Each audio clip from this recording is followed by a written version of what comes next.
So first you have to be tired of the problem. And the second thing you have to do is to take a step of faith. You have to take a step of faith. See, some of you, nothing's troubling you, nothing's worrying you. So when I tell you to fast and pray, or when they organize fasting and prayer in church, or they organize prayer meetings or whatever, and I tell you, you may even you have to, no problem. There's no trouble in your life. So till that trouble comes, you always have something to say. But to you, who knows there's trouble, when you sleep, you can't sleep well. When you wake up, troubles. When you go out, troubles. When you come in troubles, nobody will have to tell you that you have to do something. You know. You know. You know you have to fast and pray. You know you have to fast and pray. I'm not telling you because it's something we enjoy. Jesus told the disciples, when you, it's not if you. If means you have a choice. I'll do it. But he told them, when you, because he knew the power in it. He knew the power in it. And so you have to take a step of faith, because to fast and pray means you don't see anything. Nothing is changing, but you decided I won't eat. Nothing is changing, but you decided I won't focus on television and all that. I'm going to focus on my God and I'm going to petition him. You haven't seen the answer, but you have read Luke chapter 18 verse 1, where the Bible says Jesus told a parable wherewith he said, men ought to pray always. So because of that, you have decided in this time, I'm going to pray to God concerning this thing. Because I am not going to pay money to see it solved. It's not money which is going to solve the problem. It is not money. This time it's not money.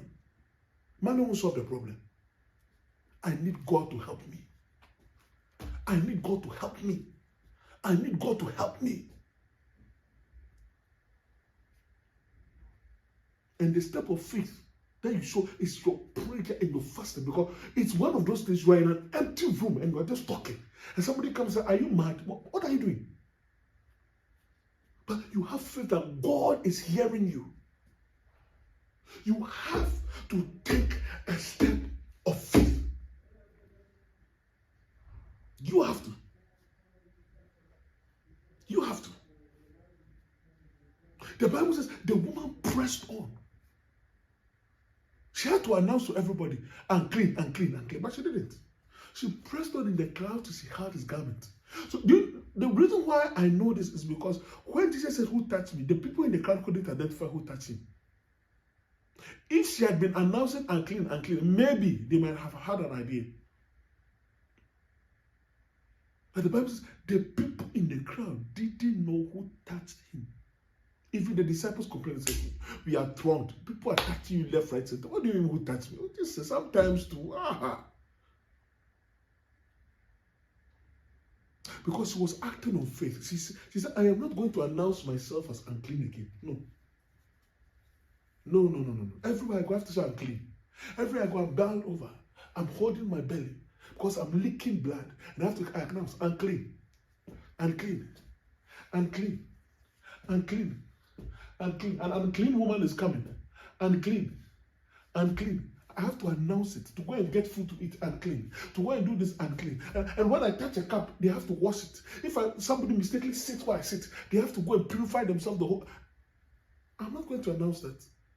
The Bible says she took a step of faith that if I but touch the hem of his garment. And so she pressed.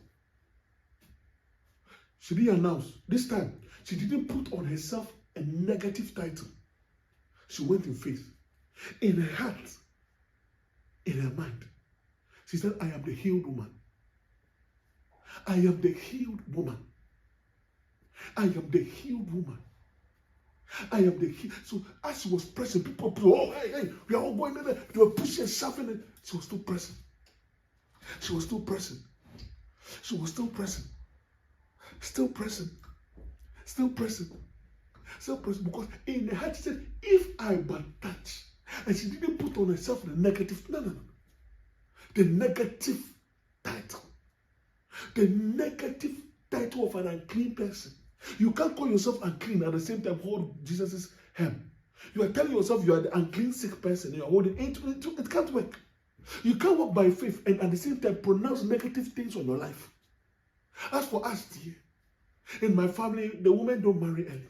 In my family, the women don't do this. In my family, the men don't do this. In my family, the men die. In my family, the businesses say.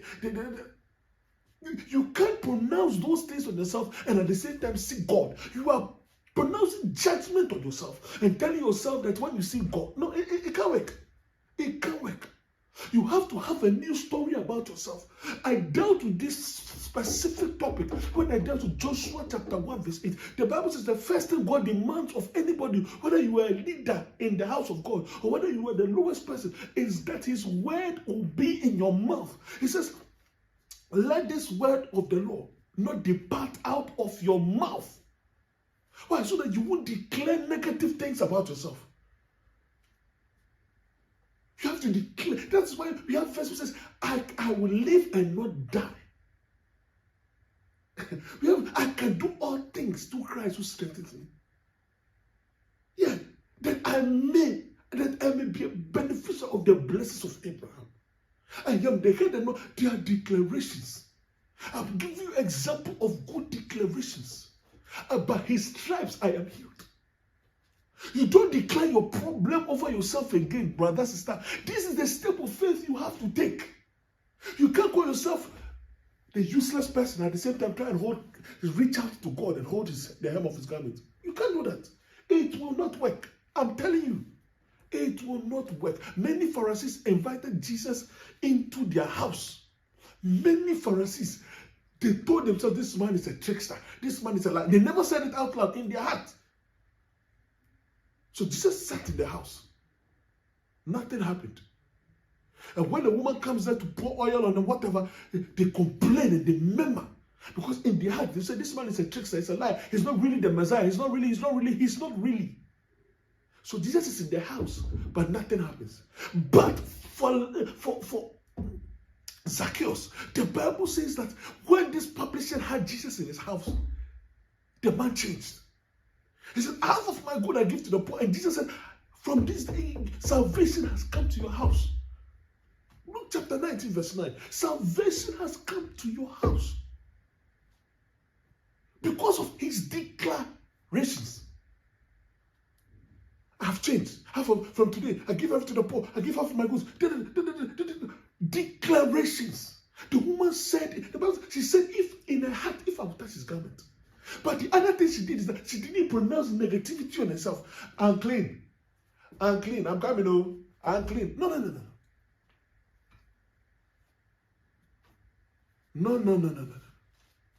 The Bible says the woman went forward, pressed through the crowd, as if she was a healthy person. Not strong as everybody, but she pressed through the crowd and held the hem of his garment. And the Bible says the moment she touched it,